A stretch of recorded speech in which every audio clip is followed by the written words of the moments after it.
Sekadar Bapak Ibu ketahui, saya sebelum dilantik menjadi eksekusiu, saya dipanggil ke istana Bapak Ibu sekalian. Beliau menyampaikan, memaparkan hanya 3 orang saja. Naik Pak Presiden saya. Beliau ambil rektornya memaparkan kondisi Batam ini. Kamu sudah tahu? Saya kira semua saya tahu Bapak. Bisa tak kamu robah? Saya sampaikan saya tidak mampu. Saya tidak mampu. Kenapa tidak mampu? Karena yang saya hadapi ini bukan tanggung-tanggung. Masalahnya saya sudah katam dan sudah tahu akan jadi begini. Tapi kalau Bapak izinkan saya bergerak, saya boleh lapor ke Bapak langsung, saya akan jalankan ini.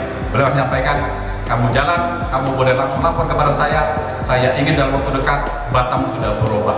Maka hari ini Batam bisa berubah karena backup penuh dari Bapak Presiden, Bapak Ibu sekalian.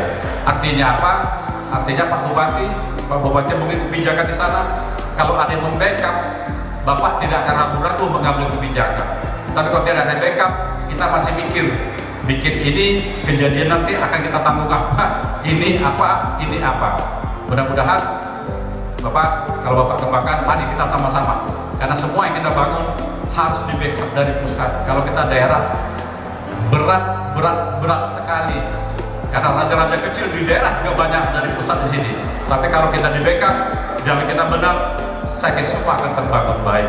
Maka Batam bisa saya ubah dalam waktu 2016 jadi wali kota, 17 masih biasa-biasa, 18 sudah mulai, 19 sudah kita rencana, atau dalam COVID saya dilantik, maka 21, 22 kemarin, sekarang saya coba full gas Bapak Ibu sekalian. Kenapa? Karena kami akan habis jabatan bersama Pak Bupati pada tahun 2024 ini.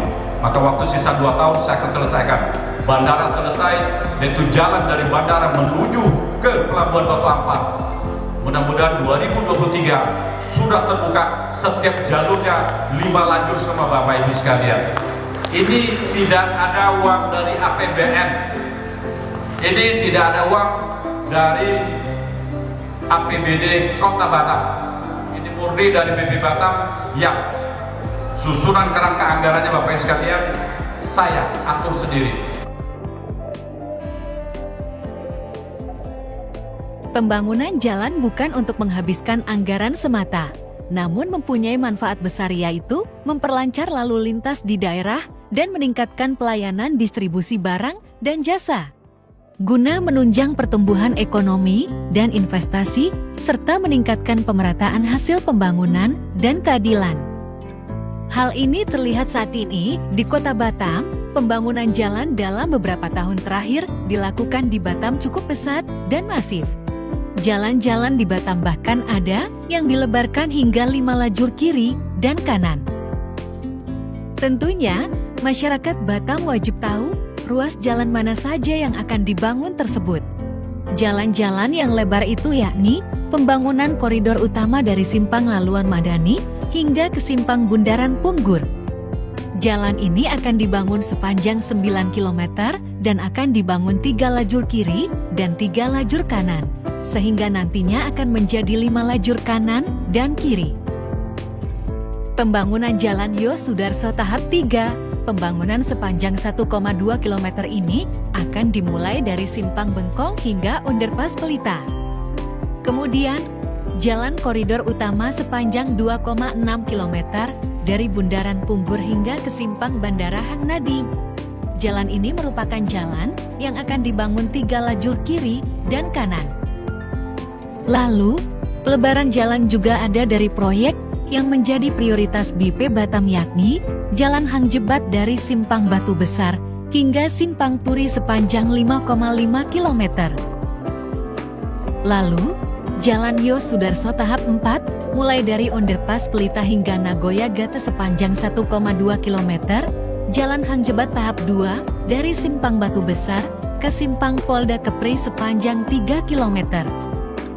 Selanjutnya, pembangunan Jalan Hang Tuah dari Simpang Bandara ke Simpang Batu Besar sepanjang 3,6 km, Jalan Hang Kesturi sepanjang 3,4 km, Jalan Alternatif Bandara 1,2 km, Jalan Kawasan Industri Kabil 1,3 km, Simpang Sia Harapan 0,3 km.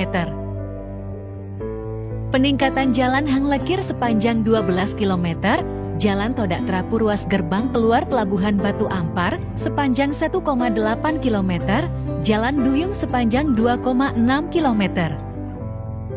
Kemudian Jalan Gajah Mada tahap 3 dari SPB Ufitka hingga Si Harapan 3,1 km. Jalan dan drainase di kawasan industri Kabil sepanjang 2,9 km, serta revitalisasi Lanisca Pebundaran Sijori Batam.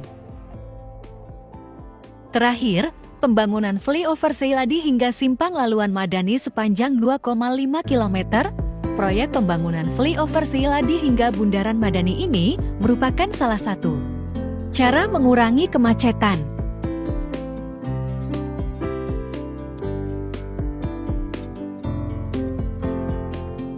Pembangunan infrastruktur ini perlu segera dibenahi untuk merespons kebutuhan masyarakat dan para pelaku usaha. Jika kemacetan terus saja terjadi, maka akan mengakibatkan membengkaknya biaya produksi dan tersendatnya sirkulasi barang serta jasa. Tentu saja, hal ini tidak baik bagi citra Batam sebagai kawasan yang ramah investasi.